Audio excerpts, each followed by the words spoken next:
She shouldn't have drunk that water.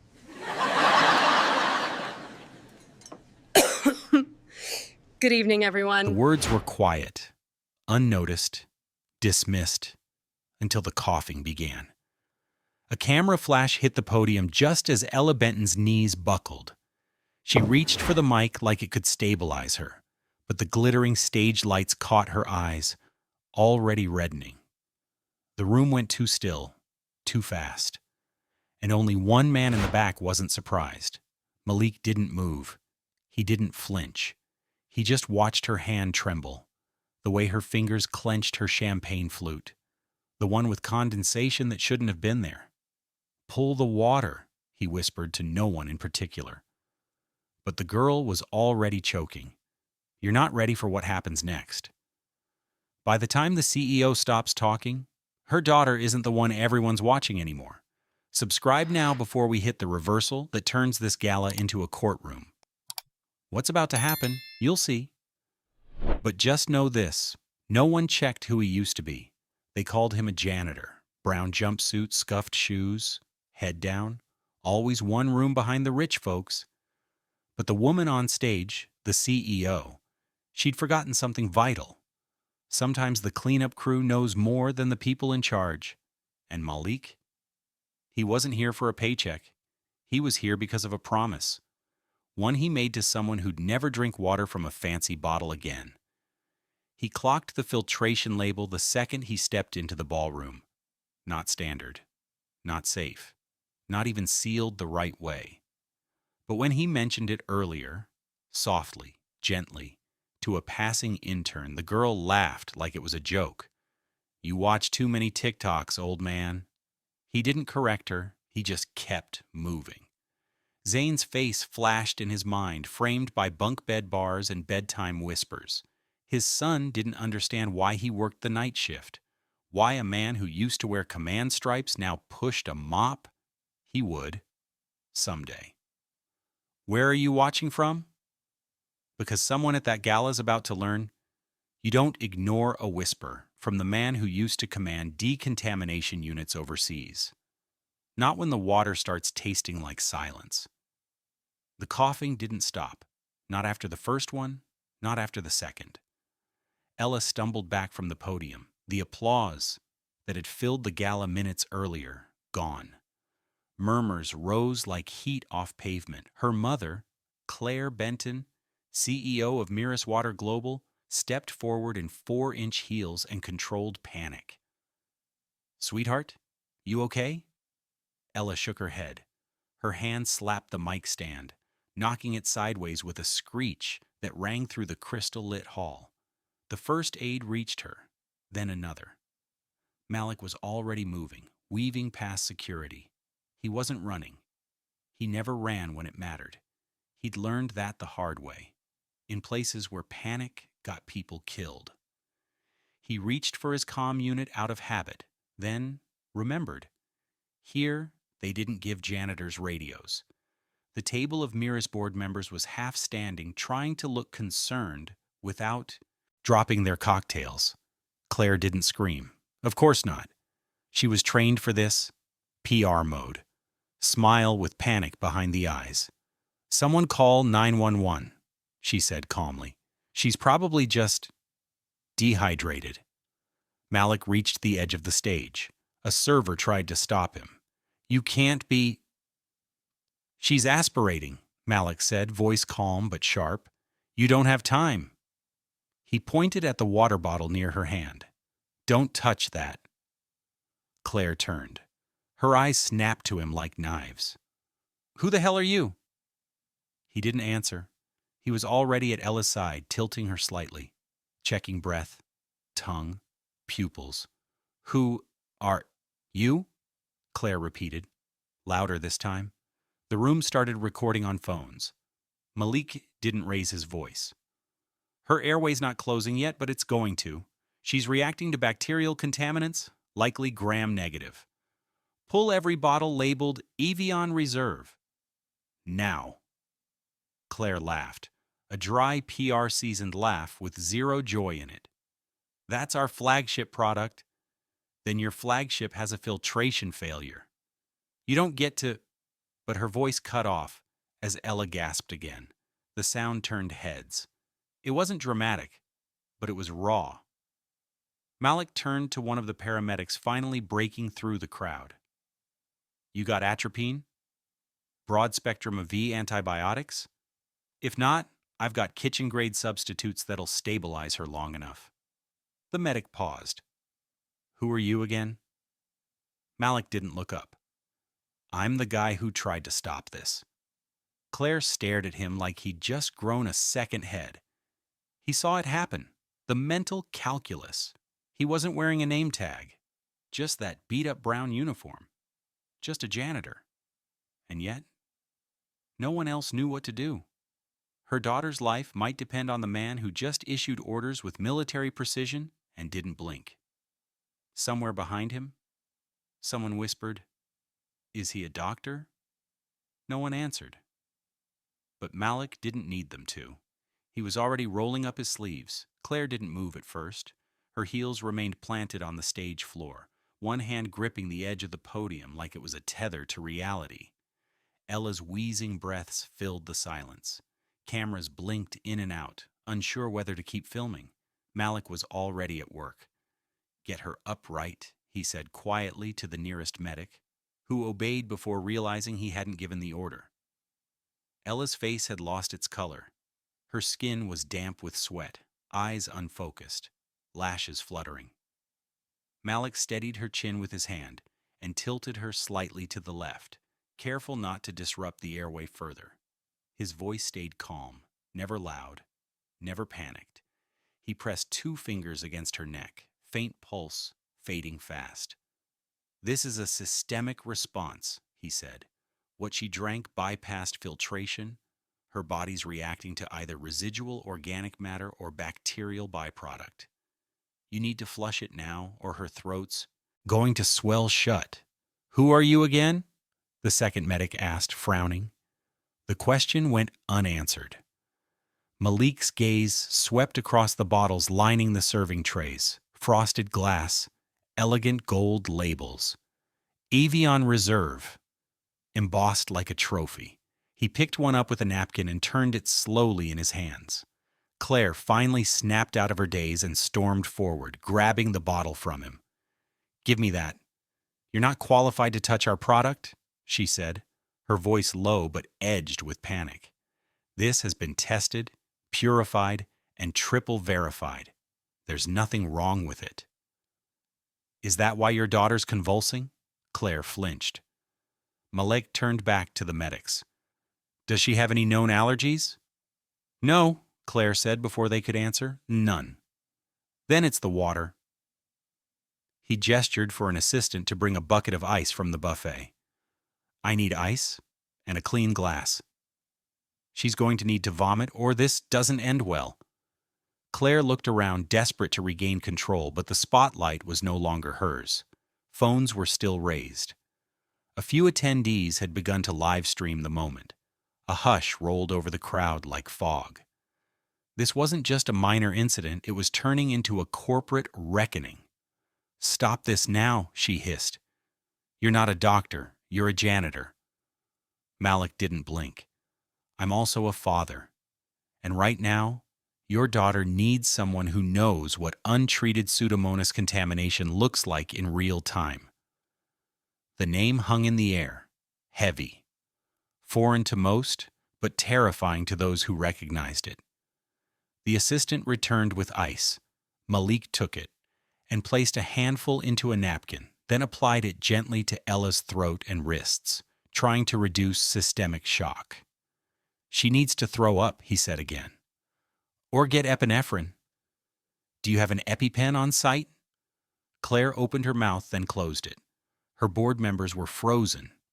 The gala guests were no longer whispering, they were watching, judging, recording. I've got one in my purse.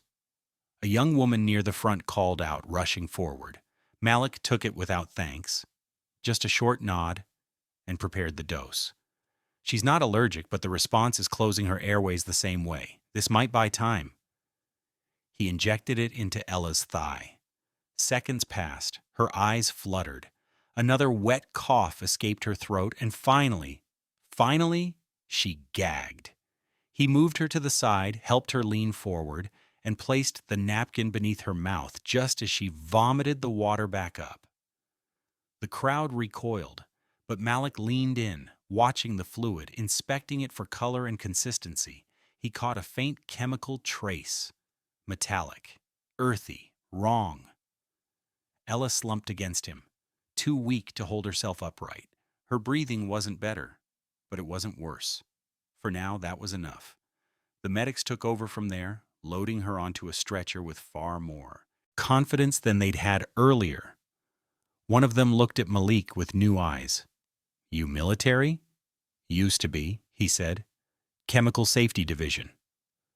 Claire was still staring at him, chest rising and falling, like she was trying to catch up with the air her daughter couldn't get. "I'm calling legal," she muttered. "You should call quality control first," he replied. She flinched again. Not visibly, but something in her shoulders shifted, just barely. He turned to leave. He wasn't there for applause, he never was, but someone stopped him. An older board member, glasses halfway down his nose, tie askew from the tension. "You knew what it was?" "Before she even collapsed," the man said quietly. "How?" Malik didn't stop walking. "Because the filtration sticker was crooked, and the cap wasn't sealed to lab spec. Whoever bottled this wasn't following protocols." He disappeared behind the kitchen doors, vanishing as quickly as he had stepped in. Behind him, the sound of sirens grew louder. Claire stood frozen in her stilettos, gripping the now empty bottle with a trembling hand. It was the first time in years she didn't know what to say. And it wouldn't be the last. The boardroom felt colder than it had the night before. Not physically. If anything, the building's climate control was aggressively efficient. But in tone, in silence, in the way the air didn't move, even when people shifted in their seats. Claire Benton sat at the head of the table, spine straight, jaw clenched. She hadn't changed clothes since the gala. Across from her, the regional compliance officer was sweating. "Let me get this straight," she said slowly. "You signed off on a release batch that skipped final stage filtration?" The man blinked rapidly. "There was no confirmation that stage was skipped. We signed off on the lot based on received paperwork from internal QA, which—" "I read the report," she cut in. "It had digital signatures but no timestamps. The oversight system flagged it. But the metrics—" She leaned forward. "My daughter could have died." The room fell still again. The marketing director flinched, eyes darting toward the projection screen at the far end of the room, which displayed frozen stills from the gala. The exact moment Ella collapsed, mid-speech, her expression caught in digital amber. Claire turned her attention to the legal team. "Where are we on liability containment?" A younger woman, one of the newer acquisitions from an LA firm, cleared her throat. "We can suppress internal footage and claim an allergic reaction unless a formal investigation proves otherwise. At present, the water is not being classified as the direct cause, though that could change if certain voices aren't managed." Claire knew what that meant, and exactly who they were referring to. "He's not talking," she said. "He walked out without giving a name." "But people are already speculating," said the VP of PR. "Comments are rolling in. Some of the guests were filming. There's footage of him giving medical instructions." "So scrub it. Issue takedowns," she snapped. The room exchanged glances. "It's not that simple," the PR head said. "He wasn't just some guy yelling nonsense. He handled it authoritatively. People believed him. That clip's already circulating under the caption, 'The janitor who saved the CEO's daughter.'" Claire's fingers tapped once on the table. "I want his name. I want his file. And I want it today." No one moved. Then someone, low-ranking HR coordinator, barely out of grad school, timidly raised her hand. We think his name is Malik Ford," Claire narrowed her eyes. Think? He's only been on the books 3 months, the coordinator said. No resume, no references, hired through a contract agency. But there's a security flag on his background check. I don't have full access. I submitted a request for higher clearance. Claire stared at the girl, then stood. Find out everything you can. Pull his records, call the agency, check military databases if you have to. If there's something to find, I want to see it first. She left the boardroom without another word. No one followed. Downstairs, in a corner no executive ever entered, Malik stood in the janitor's break room with a coffee he hadn't touched. His hands were clean, his uniform pressed, but his mind was elsewhere. Zane had texted him that morning. Just a selfie of the boy brushing his teeth with a toothbrush far too blue for his tastes, followed by, "Did you really help the CEO's daughter last night?" He hadn't answered yet. Not because he didn't want to, but because something about this morning felt unfinished. His instincts hadn't quieted. Not after the adrenaline wore off. Not after the whispers. Something was still moving beneath the surface. A low knock echoed at the doorframe. He looked up. It was the head custodian, an older man named Terry, who rarely spoke beyond schedule changes. Today, he looked like he'd swallowed a lemon. "Hey, Claire Benton's assistant just came down. Said she wants to meet with you personally?" Malik raised an eyebrow. "Did she say why?" "Nope. Just that it was urgent. She said you'd understand." He did. Not the specifics, but the pattern. It was always the same. When people in power couldn't control the outcome, they tried to control the narrative, or silence the source. He set the coffee down. "Tell her I'll be there in 10. Claire was standing in her office window when he arrived. She didn't turn around when the door closed behind him. Didn't offer a seat. "I was told you used to serve?" Malik didn't answer right away. "I was also told your name didn't flag as dishonorable or medical discharge, which means you left voluntarily, walked away. Why?" He looked past her to the skyline. "Because I'd seen enough death." Her shoulders tensed slightly. "That makes 2 of us." They stood in silence for a beat. Then she turned. "You know what happens next, right? There's going to be a leak, an investigation. You've embarrassed a billion-dollar company in front of donors, investors, and media. That kind of damage doesn't just fade." "I didn't damage your company," he said. "Neglect did." Her expression hardened. "You want a payout?" she asked. "No." "Recognition?" "No." "Then what?" He shrugged. "I want your water to stop hurting people." She stared at him like she didn't understand the language he was speaking. He turned to leave. "This isn't over," she said. He didn't look back. "It is if you fix what's broken." The air shifted the moment Malik stepped out of the executive wing. It wasn't colder or quieter, just different. Like the building itself knew where power lived and where it didn't. He returned to the basement level, where concrete and cleaning chemicals defined the world, where no one asked questions about the night before. But someone had. Zane's text still sat unread on his phone. Malik leaned against a supply cart in the hallway and stared at it. His thumb hovered. "Did you really help the CEO's daughter last night?" He didn't know how to answer. Not because it wasn't true, but because what followed wouldn't be as clean as the save. He pocketed the phone without replying. Around the corner, voices echoed. 2 junior staffers from accounting. "I heard he used to work with chemical weapons or something." "No way. He's just a janitor." "HR probably made that up to stop the panic." "Well, someone said he knew exactly what to do." "And she's alive, isn't she?" They passed without noticing him. That was fine. He didn't need them to know. But the rumors were spreading, and Claire Benton would be trying to get ahead of them. By mid-afternoon, the internal audit team had rolled in, unannounced, unpublicized. They wore sleek suits and moved in pairs, clipboard-wielding shadows who nodded politely but spoke little. They started with the filtration floor, asking about schedules, batch signatures, and product seals. No one from upper management explained why they were there, but Malik knew. He watched from a service corridor as one team opened crates of the Evian Reserve line.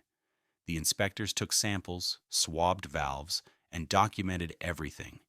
He recognized one of the protocols, Step 4 of a military-grade contamination check.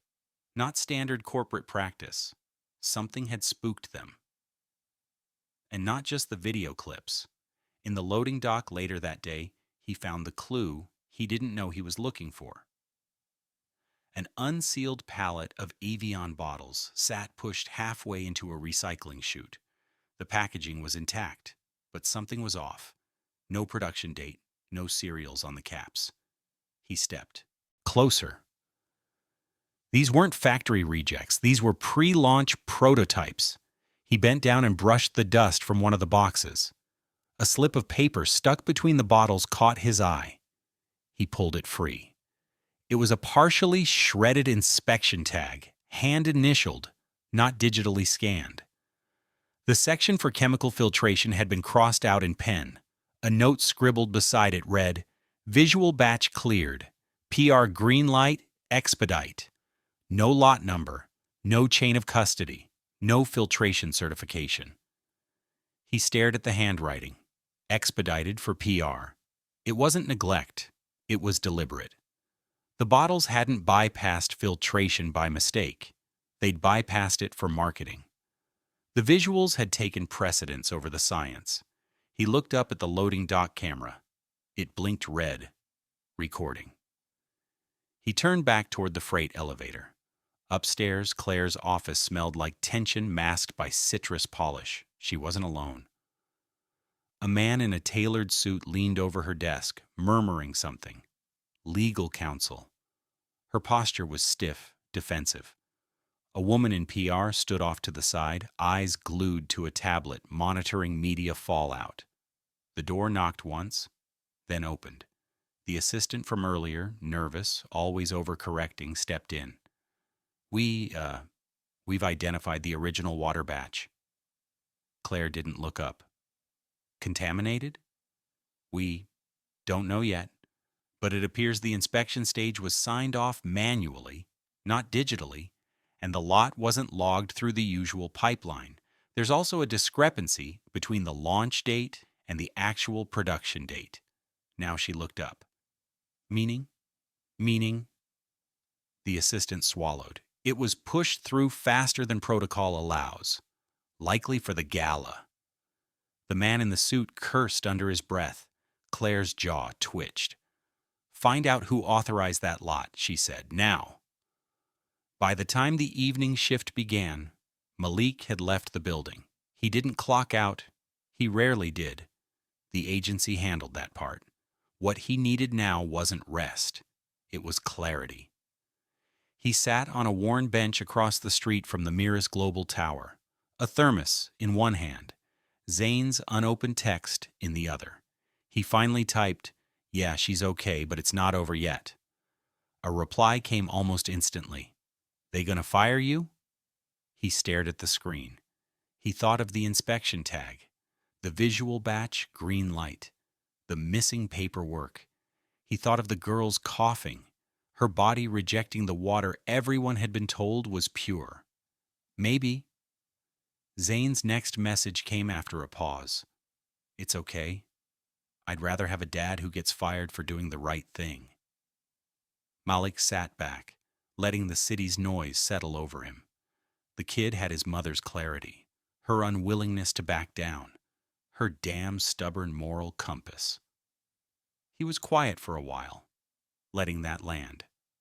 Then he picked up his phone again and called someone he hadn't spoken to in over a year. "Yeah," he said when the man answered. "It's Malik. I need to trace a production log. Internal. Batch ID missing. Might be corporate override. A pause. You back in the game? The man asked. No, Malik said, but they brought the game to me. The lab didn't have a name on the front, just a locked steel door between two loading bays on the outskirts of the city, the kind of place only couriers and contractors knew how to find. Malik had been there once, years ago, when he needed to verify a foreign soil sample no one else would touch. The man who opened the door now looked like someone who hadn't left the building in a week. Stubble, lab coat half-buttoned, glasses smudged. But his handshake was solid. Didn't expect your voice on the line, he said. Didn't expect to be making the call, Malik replied. The man, Samir, led him through a narrow corridor lit by flickering fluorescents. It smelled like chemical storage and old electronics, scuffed floors, no security cameras, the kind of place that existed to ask questions quietly. I ran that residue you flagged, Samir said. Pulled a sample from the recycled bottle you left in the drop box. You were right. Pseudomonas fluorescens. Trace levels, but enough to trigger airway distress if consumed in a high concentration. Malik nodded. Could it survive packaging? Easily. If the water was flash-chilled for clarity instead of run through a proper kill filter, it could slip through. The cold would slow it, but not kill it, especially if they skipped UV. Samir gestured toward a screen where molecular traces were rendered in bright red. And this, he added, is the concerning part. That bottle was marketed as micro-oxygenated, right? For crispness? Malik's silence was answer enough. Samir sighed. That process forces small air bubbles into the liquid, which speeds up oxidation. Great for visual clarity, terrible if you've got live bacteria. It's a chemical invitation. Malik stared at the screen. They traded safety for sparkle, he muttered. Samir gave him a long look. You going public? Not yet? Then why pull this at all? Because I need to know if I'm right before I put a target on my back. Samir leaned against the desk. Well, you're right. Back at Miras Global, the internal audit was intensifying. Boxes of product were being pulled from shelves. The bottling line on sub-level 3 had been halted, and a third-party consultant from the regulatory board was now parked in the executive lobby, sipping from his own thermos and watching employees like they were suspects in a quiet crime scene. Claire hadn't been seen on the floor all morning. She was upstairs reading the preliminary findings. They weren't catastrophic, yet, but the picture was forming. A line manager named Hartley had pushed a modified prototype batch through under soft executive approval. The timing lined up with the gala's delivery schedule. His email trail was buried under folder redirects and delayed timestamps, but the intent was clear. The product needed to look flawless for the launch. It was supposed to be symbolic, a celebration of refined hydration. Instead, it had nearly hospitalized her daughter. Her reflection stared back at her from the window. She looked older. Not visibly, but in the eyes. Tired in a way she didn't usually allow, a soft chime came from her desk. Encrypted message. No sender name. She opened it. Just a photo. A bottle cap next to a chemical test strip. Fluorescent green staining the edge. A match for Samir's findings. And a note. Safety is not a slogan. You have one chance to fix this before someone else does. She knew who had sent it, and she hated that he hadn't signed it. Malik returned to the building just before sunset. His badge still scanned. No security alert. No formal reprimand. But the way people looked at him had changed. Not suspicious, just sharper. Like they were wondering what else he knew. He passed the reception desk where Ella had first greeted donors with a smile 2 nights ago.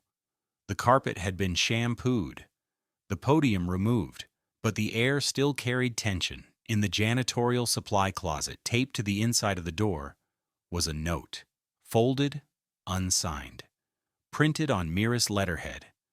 The product is being pulled, quietly, but it's happening. Keep your head down. You were right. He stared at it for a moment, then crumpled it and dropped it into the trash. That wasn't enough. He didn't do this for quiet course corrections. He did it because Zane still brushed his teeth with tap water and deserved to know it wouldn't choke him one day for the sake of a polished launch. At home, Zane was waiting at the kitchen table with a science textbook open and a bowl of cold cereal untouched. The boy looked up as his father entered, eyes cautious. "Everything okay?" Malik dropped his keys into the bowl by the door. "Define okay." Zane hesitated. "You still have a job?" "For now." The boy tried to hide his relief. "Did you get in trouble?" "Not yet." "Did they say thank you?" Malik smiled, but it didn't reach his eyes. "They said nothing." "Which tells me they're more worried about what I might say."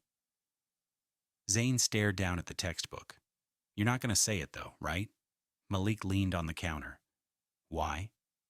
"Because I think sometimes doing the right thing quietly makes more people listen." Malik tilted his head. "That your mom talking?" "Maybe."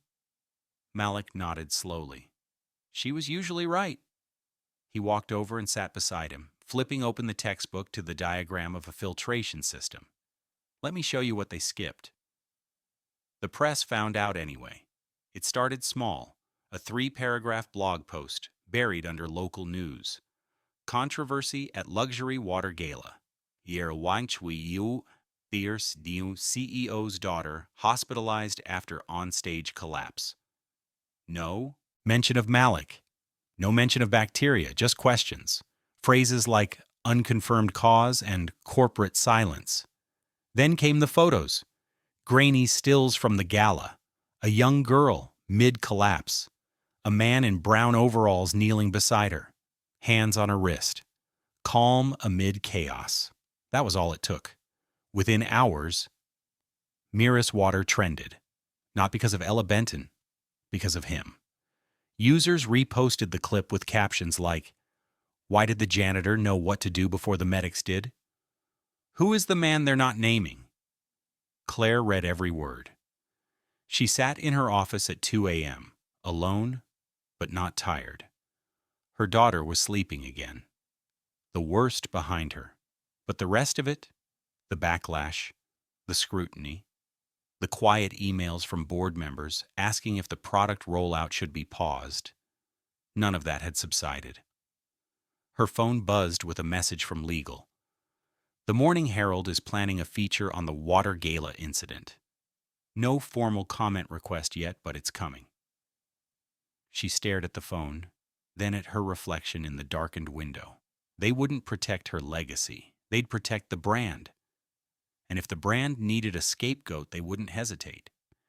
Downstairs, Malek had clocked in early. Not because he had to, but because something in his body wouldn't let him sleep. He vacuumed conference carpets and wiped smudges from door handles. Mundane work. The kind that let thoughts drift. He wasn't surprised when the freight elevator opened behind him. 2 men in dark suits stepped out. Not security, not press. Private. They looked like they knew exactly who they were there for.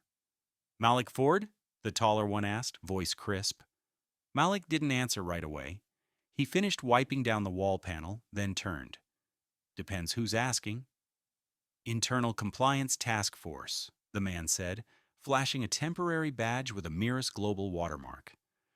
"We're conducting interviews regarding your involvement at the gala and subsequent access to restricted areas." "I wasn't aware cleaning closets were restricted." The second man stepped forward. "You also entered the bottling floor after hours, used a freight elevator without proper clearance, left the building during your scheduled shift." Malik folded his arms. "You want a confession or a thank you?"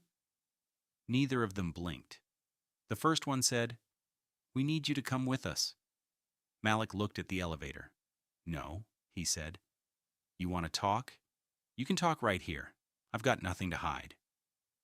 The second man stepped back slightly, assessing. The first, adjusted his collar. You're refusing a formal request? I'm declining an informal one. If there's a real charge, bring a real form. Neither of them expected that. Eventually they left. Not quietly, but not victorious either. In the executive suite, Claire watched the footage. Security had sent her the clip. Malik, standing firm, arms crossed, refusing to be intimidated. Every movement controlled, every word measured. She paused it on a still frame of his face. It wasn't arrogance, it was authority, the kind she used to recognize in her own father, when he still ran this company from a desk made of steel instead of mahogany. Later that afternoon, Malik stepped into the loading bay for routine disposal. The trash compactors hummed low, steady. Fluorescent lights flickered overhead. He walked past a stack of broken crates and spotted something odd. 2 pallets wrapped in dark plastic, labeled for external destruction. He paused. The batch number, barely visible, matched the one from the gala. He pulled his phone and took a photo. Then he pulled the wrap back. The bottles were intact, sealed, untouched, not destined for destruction, destined for hiding. He reached into his pocket and removed the inspection tag he'd taken days earlier, the one marked Expedite. Same batch. They were covering it. At home that night, Zane sat on the couch with a bowl of popcorn balanced on his knees. I saw you on the internet, he said. Malik raised an eyebrow. Yeah? They're calling you water guy. That better than janitor? Zane shrugged. Dunno. Sounds kind of superhero-y. Malik sat beside him. Zane turned, eyes serious. You think they're going to try and make it go away? They already are. But you have proof, right? I've got enough. Zane looked down at his bowl. Are you scared? Malik didn't answer right away. He thought of the suits, the pallets, the girl coughing on a stage while no one moved. Then he looked at his son. Yeah, he said. But I'm more scared of what happens if I don't finish this. Zane nodded. Then I think you should finish it. Malik rested a hand on his shoulder. That's the plan. The email came at 5:02 a.m. No subject line, no signature. Just a company address buried in the metadata. Malik read it twice before stepping out into the hallway, the cool morning tile biting beneath his bare feet. If you're going to expose them, now's the time. They're destroying the prototype batches tonight. I stalled the truck, but it won't last. He didn't respond. He just stared at it. Zane was still asleep, breathing softly in the next room. Malik didn't want to wake him. Not yet. Not for this. But his fingers curled tightly around the edge of the phone, his mind already calculating routes, timing, entry points. This wasn't about a job anymore. It hadn't been for days. It was about what they thought they could erase. He arrived at the warehouse an hour later, before sunrise, before the rest of the city caught its breath. It sat just off the expressway, quiet and still, a place where off-record shipments passed through and left without names. A single truck idled at the loading ramp, its brake lights glowing faint red in the dark. One security guard leaned against the cab, sipping coffee from a paper cup. Malik parked far enough not to be noticed, then walked, calm, steady. He approached the truck with a clipboard under his arm, blank, except for a barcode sticker pulled off a broken vacuum from supply storage. It was a prop, but he didn't need it to scan. He just needed it to buy 30 seconds of time.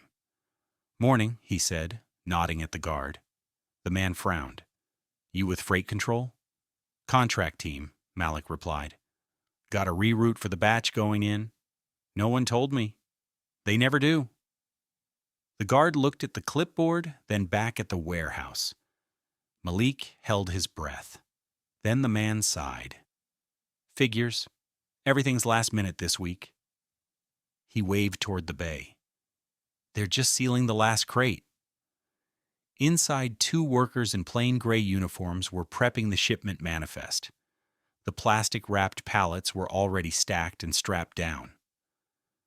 Malik walked past them without making eye contact, moved straight to the nearest pallet, and peeled back the plastic wrap just enough to reveal the bottle caps.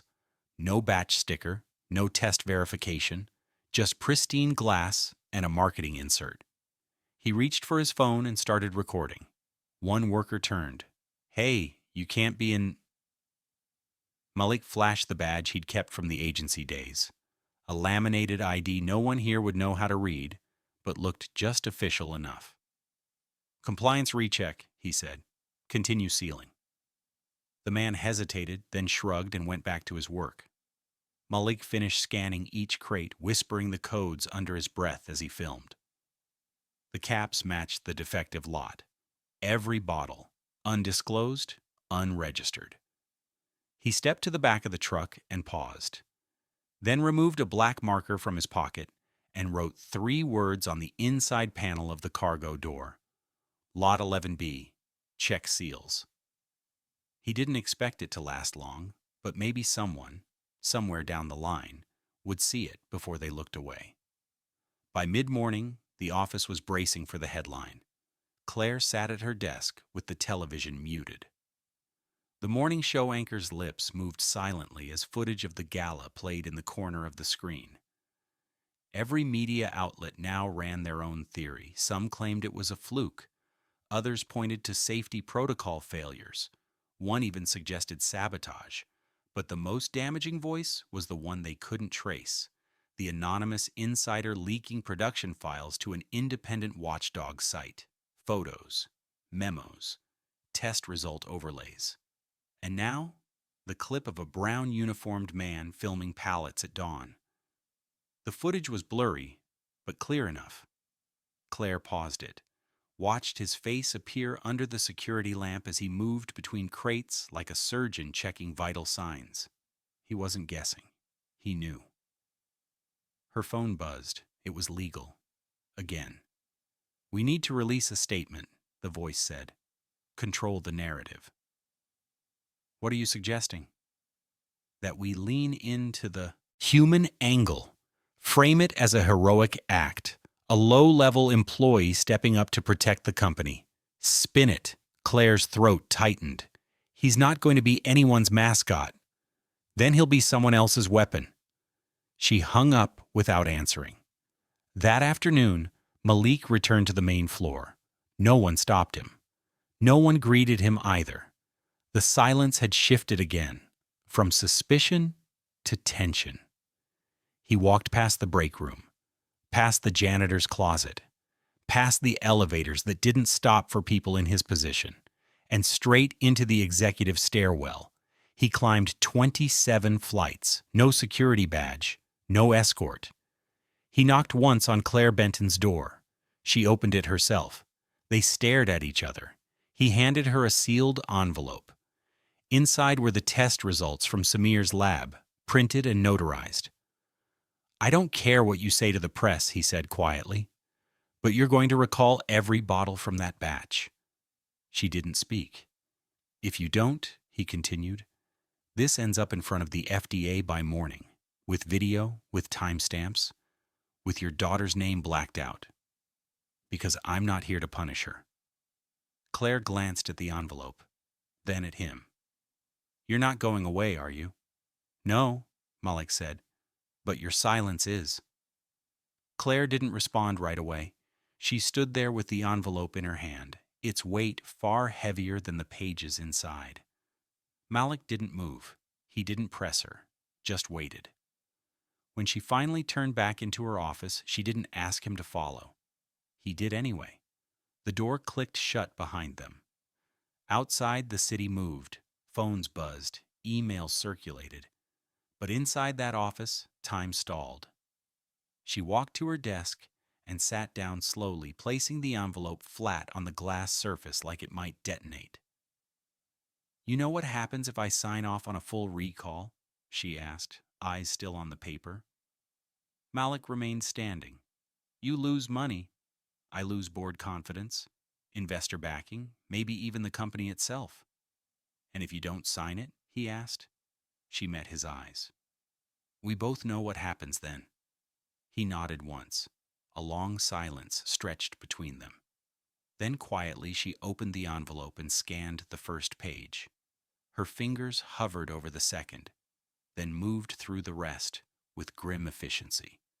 At the bottom of the last page was the lab's seal, verified, time-stamped, irrefutable. Claire exhaled, one long breath she'd been holding since the gala. I should fire you, she muttered. You still might, he said. I'd have to admit I hired someone overqualified to mop my floors. Malik didn't smile. Neither did she. By evening, the warehouse distribution list had changed. Every bottle from the identified lot was flagged, pallets rerouted. The automated system logged the change quietly, without alert, but someone watching close enough would notice. And that was the point. Malik stood beside the dock again as the new manifest printed. This time, no one questioned his presence. A forklift beeped in reverse nearby. Workers buzzed around the bay. Most avoided his eyes. A few nodded. They didn't know everything, but they knew enough. Terry, the head custodian, approached with a clipboard in hand. You just made things complicated, he said under his breath. Malik shrugged. They already were. I just took the cover off. Terry handed him a folded piece of paper. Someone dropped this off at the janitor's closet, didn't say who. Malik unfolded it. The press is circling. They want a name. They won't stop looking. You need to decide if it's going to be theirs or yours. No signature. No initials. Just the truth. That night, Zane sat on the floor with an old photo album spread across the rug. Malik sat across from him, hands wrapped around a warm mug. You never told me about this one? Zane said, pointing to a photo. It showed a much younger Malik in desert fatigues, standing beside a rusted filtration unit in what looked like the middle of nowhere. Malik leaned forward. That's Camp Sahari, middle of the dry zone. We were trying to build a clean water line through a hotbed of contamination. Took months. Everyone got sick before we figured out how the bacteria was seeping in. You fixed it? Eventually. Zane studied the image. That's why you knew about the water. Malik nodded. Same symptoms, same slip-ups. They dressed it in glass and gold this time, but it was the same negligence. Zane hesitated. You're going to go public, aren't you? I might have to. The boy looked down. They're going to twist it, Dad. I know. They'll say you were reckless, or lying, or trying to take someone down. I know. Zane's voice dropped. But you're still going to do it. Malik reached across and placed a hand on his shoulder. I'd rather be honest and hated than silent and safe. Zane didn't say anything. He just leaned into the contact and closed his eyes. The next morning, Claire walked into the conference room 10 minutes before the board meeting. She carried a file folder under her arm and a resignation letter in her bag, just in case. The room was already full. Men and women in suits, fresh coffee steaming beside them, eyes narrowed and impatient. Let's begin, one of them said. She didn't respond. Instead, she opened the folder and placed a single page on the table. This is the recall authorization, she said, for Lot 11B, contaminated water, nearly hospitalized a minor, was signed off without full filtration verification. The room shifted. Murmurs broke out. And you're bringing this to us now? One board member asked sharply, after the media cycle already exploded. I'm bringing this to you before the FDA does. They all looked at her. She continued. A janitor identified the issue. Before anyone else, ex-military, chemical safety division, he had no reason to stay quiet. We're lucky he gave us time to respond. And what do you propose? Another asked. Throw the company behind his story? Make him a face? No, Claire said. I propose we stop covering mistakes with PR statements. We own it. We fix it. Silence. Then the chairman leaned back. If this comes back to you. Claire met his gaze. It already has. Malik received the call 2 hours later. You've got a press conference in 24 hours, Claire said, voice flat. I never agreed. You didn't have to. They already know your name. You can either show up and speak for yourself, or let them fill in the blanks. Malik said nothing. Claire added, There's one condition. I figured. You keep my daughter out of it. Her name doesn't get dragged into your reckoning. He paused. Done. The podium felt smaller in person. It stood at the edge of a conference center that reeked of fresh carpet glue and carefully curated branding. Behind it, a banner with the Mira's global logo, flanked by corporate taglines that suddenly felt too clean. Malik adjusted the collar of the button-up someone from PR had offered him. He hadn't asked for it, but they'd pressed it anyway. His brown janitor uniform still hung in his locker. He almost wore it. Claire waited off stage, arms crossed, expression unreadable. She hadn't said much that morning, just handed him the notes and said, Stick to what you know, not what they want. That was fine. He wasn't there for them. The room was already full. Journalists, executives, shareholders, a scattering of community reps who looked like they didn't quite know why they'd been invited. Most stared at him like he was an anomaly, a curiosity. The man who'd saved the CEO's daughter and called out the water she'd been paid to promote. Microphones were adjusted, cameras locked in. The lights came up, and Malik stepped forward. He didn't read the notes. He didn't look at the teleprompter. He just began. 3 nights ago, during a product launch, a batch of bottled water nearly caused a medical emergency. The problem wasn't an accident. It wasn't an act of nature. It was a decision. A set of decisions, actually. Small ones, layered over time, by people who prioritized appearance over safety. He paused. The room went still. I used to work in environments where water was the difference between life and death. Camp Sahari, Oasis Point. Places where we didn't have the luxury of branding, just chemistry and caution. A few reporters exchanged glances. Pens moved faster. I saw the signs. I said something. I was ignored. That's not new for someone in a brown uniform. A murmur rippled through the room. Malik let it settle. But what happened next? That's what matters. A mistake was covered, the evidence nearly destroyed, the risk minimized. He stepped back slightly. You don't need to know my name. You don't need to know my history. What you need to know is that truth doesn't care about job titles. Safety doesn't care about status. He looked down briefly, then back up. And neither do I. Then he walked away. No applause, no fanfare, just silence as the cameras followed him off stage. Claire met him just behind the curtain. Not what PR wrote, she said quietly. No, he replied. She studied him for a second, then added, but it's what they'll remember. The news broke faster than expected. Clips of the speech hit social media within the hour. Someone trimmed it into a 1-minute reel. The part about the brown uniform. The part about decisions layered over time. That was the part that stuck. Not the science, not the bacteria.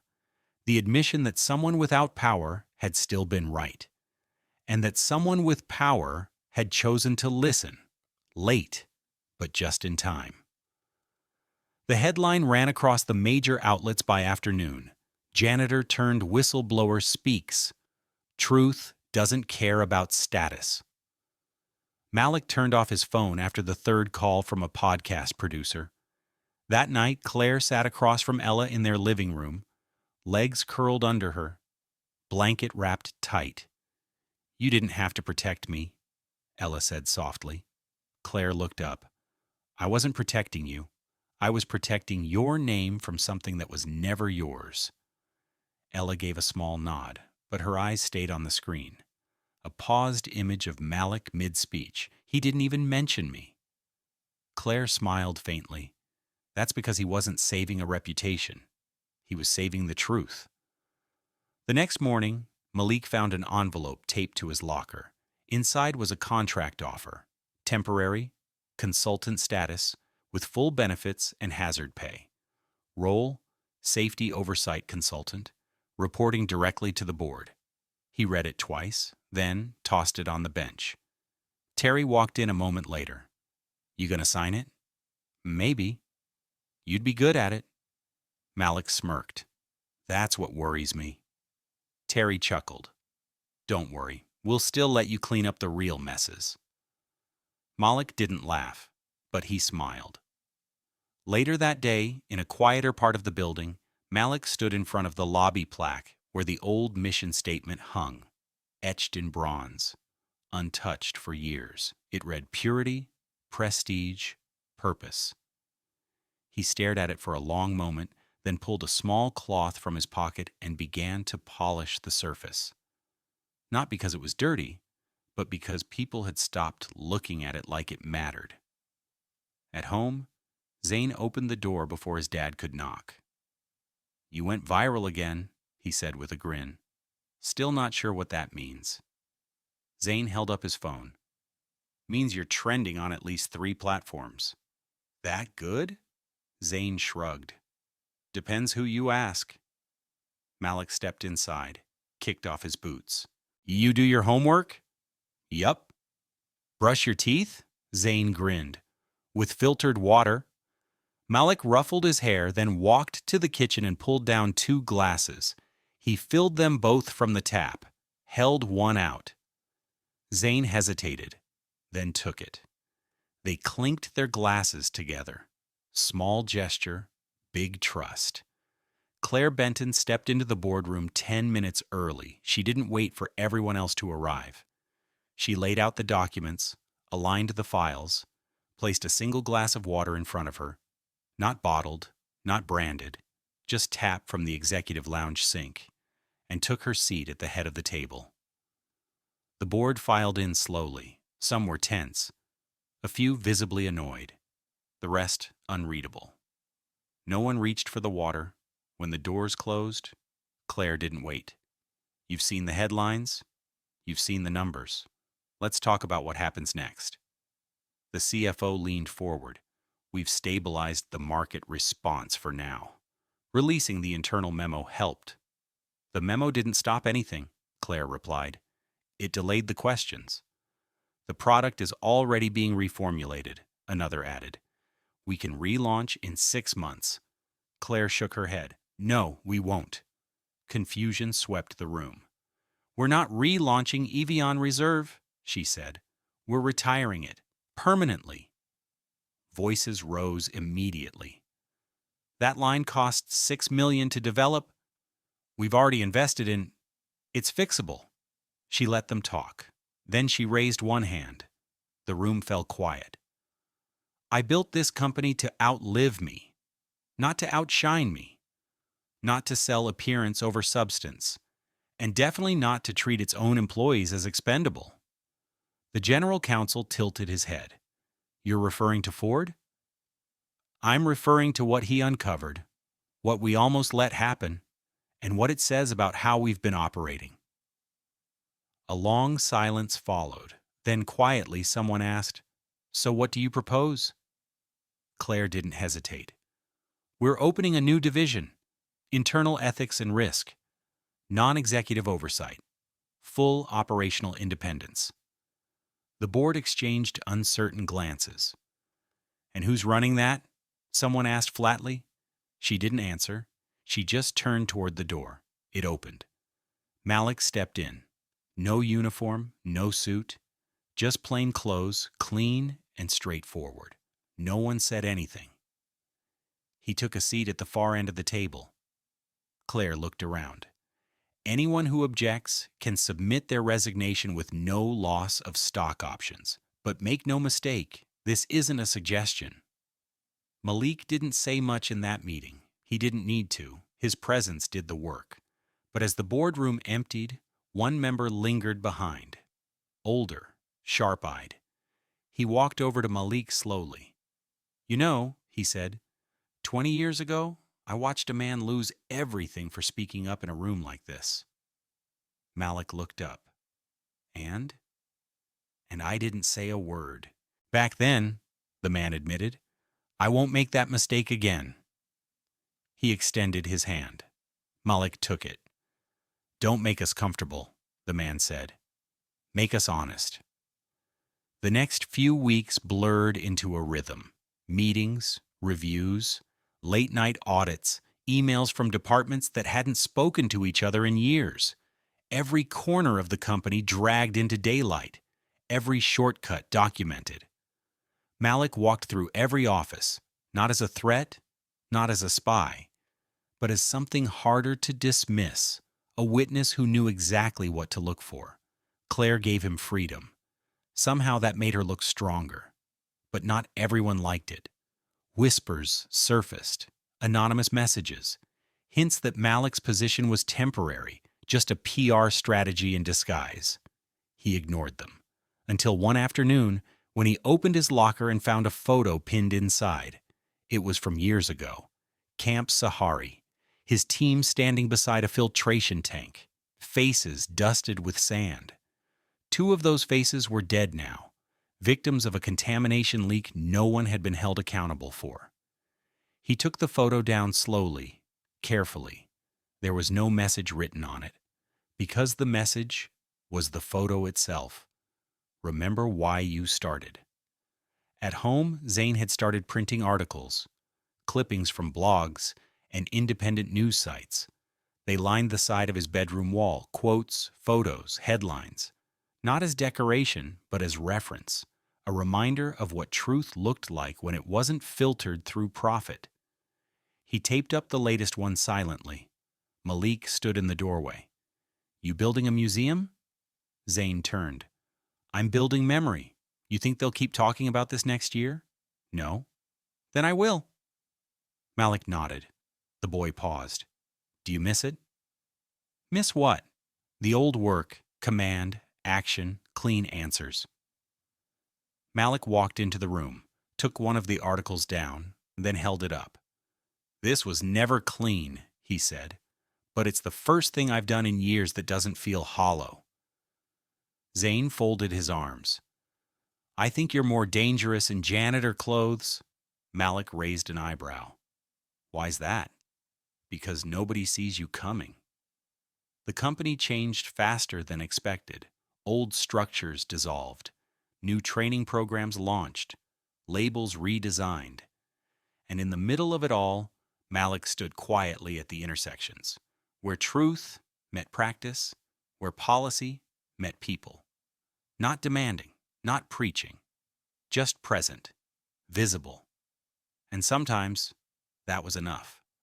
On a rainy Tuesday, Claire walked through the lobby and spotted Malik wiping down the brass plaque again. He didn't stop when she approached. "You know," she said, "we've got people for that now." "I know." She stood beside him in silence. "They asked me if I regretted it," she said, "letting it go public, letting you speak. And I told them I regret waiting so long." Malik nodded once, then handed her the cloth. "You missed a spot," he said. She took it without hesitation and wiped the last streak from the brass. The reflection that stared back wasn't flawless, but it was clear. The subpoena hit Miras Global's inbox at 6:14 a.m. Federal seal, Department of Health, request for all internal safety records tied to the Evian Reserve product line and filtration modifications. It wasn't unexpected, but it landed harder than most anticipated. Claire was already at her desk when legal knocked. "We knew it was coming," she said before they spoke, "just not this fast." "The whistleblower footage accelerated it," her counsel replied, "especially the crate footage. Someone from a third-party warehouse leaked the timestamp overlay." Claire sighed. "So they want all of it. They want accountability." Claire leaned back in her chair. Then we give them accountability. In the basement level, Malik reviewed a series of time logs, with a clipboard in one hand and a highlighter in the other. He wasn't in a meeting room. He preferred corners, places where people weren't performing. That's where mistakes showed themselves. Terry stepped into the hall, holding his phone out like it was radioactive. "You made the front page again," he muttered. Malik didn't look up. "Good or bad?" Terry shrugged. "Depends on how you feel about being called the conscience of a collapsing empire." Malik let out a breath that was almost a laugh. "Catchy. They also want an interview. Tell them I'm working." "Already did." Malik turned to the next page, but the noise wasn't fading. At noon, Claire held a closed-door press briefing. No marketing team. No legal spin. She stood behind a plain podium, no branding behind her. The Miri's global logo was absent for the first time since the company's inception. "I'm not here to defend the past," she said. "I'm here to correct it." She outlined the company's full cooperation with the federal inquiry, the termination of all contracts tied to expedited production, and the voluntary disclosure of internal memos. When asked if she planned to resign, she didn't hesitate. "No, because I'm not leaving a mess behind to protect my name." The reporters didn't clap, but they stopped writing long enough to listen. Zane was watching from home, seated cross-legged on the living room floor with his laptop open. "She actually said it," he muttered. Malik sat beside him, arms folded, eyes locked on the screen. He wasn't impressed by words. He'd seen too many of them unkept. But he noticed something different in Claire's tone. She didn't sound like she was saving face. She sounded like she was finished pretending. That evening, Malik walked the perimeter of the executive floor one last time. The lights were low, most desks empty, a quiet hum of air conditioning the only sound. He stopped in front of the executive break room. Inside, a new water dispenser had been installed, steel-filtered, no logo, no promotional insert, just water. He filled a paper cup and took a sip, then walked to the glass wall that overlooked the city. The skyline hadn't changed. Still bright, still loud, still running on deals no one would speak of until someone got hurt. But something in him had shifted. Not relief, not pride. Something quieter, completion. Behind him, footsteps approached. Claire. She joined him at the window, also holding a paper cup. "So," she said, "they offered me a choice." He glanced over. "They said I could stay through the investigation, or I could step aside and let the company run without the face that made the mistake." "What did you say?" "I told them to pick the better option for the company, not for me." "And what was that?" Claire turned toward him. "I'm stepping down next quarter." He studied her for a moment. She didn't look defeated. She looked free. "You could have fought it," he said. "I've spent most of my life climbing ladders. I forgot the ground mattered." Malik looked back at the skyline. "You remembered." She gave a half smile. "Thanks to you." "No," he said. "Thanks to the bacteria. I was just the one who didn't ignore it." Claire laughed, soft and honest. Then she reached into her coat pocket and pulled out a small envelope. "I had this delivered this morning. Thought it might interest you." Malik opened it. A military commendation, dated nearly 10 years ago, one he never received due to classified clearance complications. It had been processed post-service, then quietly buried. His name was printed in bold across the top. "You found this?" "I asked someone to." Malik didn't speak. Claire nodded once, then added, "You earned it, even if no one saw it back then." He folded the paper carefully and placed it into his pocket. Then he looked at her. "Sometimes you have to clean something up before it gets honored." She raised her cup in a quiet salute. He returned it. When Malik left the building that night, he didn't exit through the service door. He walked out the front, through the polished marble lobby, past the security desk, past the glass plaque with the company's name, now flanked by a small inscription at the bottom. Integrity isn't a department, it's the foundation. No one greeted him, no one stopped him, and yet every eye turned his way, not out of curiosity, out of recognition, not of who he used to be, but of what he'd become. The letter arrived in a plain envelope, no logo, no header. Just a return address stamped in the corner, federal, official, unmistakable. Malik read it once in the kitchen, the morning light slanting across the countertop. Zane sat nearby, quietly spooning cereal, watching him from the corner of his eye. "Well?" the boy finally asked. Malik folded the letter and slipped it back into the envelope. "They've closed the investigation," he said. Zane stopped chewing. And? No charges, no further action. They cited voluntary recall and full cooperation as mitigating factors.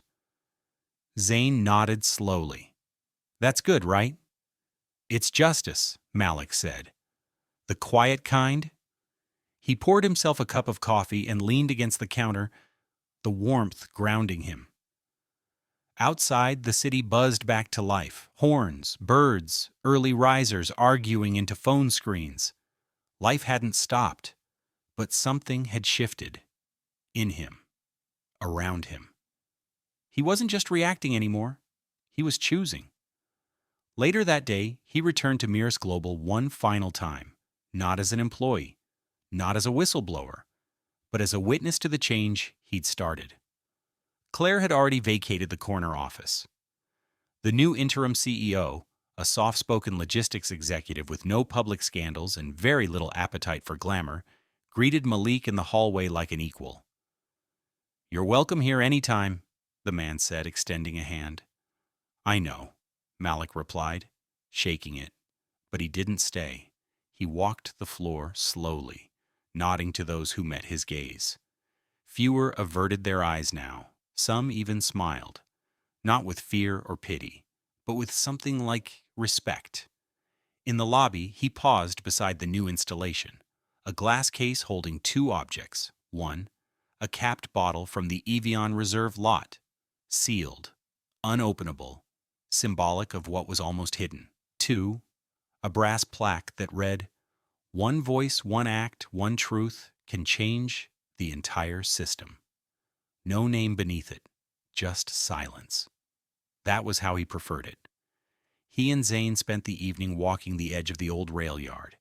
It had been their spot since Zane was little, where trains passed slowly and thoughts moved even slower. Malik brought a small lunch in a backpack. Zane brought a notepad. They sat on a bench overlooking the tracks as the sun dipped low. "You gonna go back to anything?" Zane asked. Malik took a breath. "Not full-time, but something?" "I've had offers," Malik said. "Consulting, oversight, a few too many podcasts." Zane grinned. "Gonna become an influencer?" "I prefer plumbing to followers." They sat quietly. Then Zane looked up. "I'm proud of you."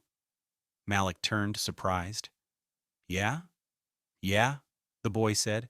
"Not because everyone knows what you did, but because you did it before anyone did." Malik's throat tightened. "Your mom would have said the same." Zane nodded. "She probably would have said it louder." They both laughed, small, quiet, and warm. That night, Malik pulled the old uniform from his closet. Not to wear it, just to hold it. It still smelled faintly of bleach and metal. The tools in the side pocket were gone now, donated to a new hire he'd trained on his last official shift. But the stitching still held. So did the creases near the cuffs, hard-earned and honest. He folded it carefully and placed it in a box marked Legacy. Not because he was erasing who he'd been, but because he no longer needed it to prove who he was. The next morning, the doorbell rang. A package sat on the step, small and square. Inside, a bound report from the new Internal Ethics Division at Mirus Global. The first full quarter under independent oversight, charts, metrics, annotations. On the cover, a simple note: "This started with you." Malik placed the report on his desk, then opened a blank notebook beside it and wrote one line. No uniform, no badge, just truth and the courage to say it out loud. He didn't need another platform. He had a pen and a memory and a name that meant something again. If you've ever been underestimated, if you've ever whispered a warning no one listened to, if you've ever had the truth buried beneath someone else's reputation, let this story be proof. You don't need a title to make change. You don't need permission to do the right thing. And you don't need to be seen to be remembered. Subscribe and don't miss our next story. Pregnant woman collapsed in public. Everyone passed her by, except the single dad with a stroller. Trust me, you'll feel it. And tell me in the comments, what injustice should we tackle next?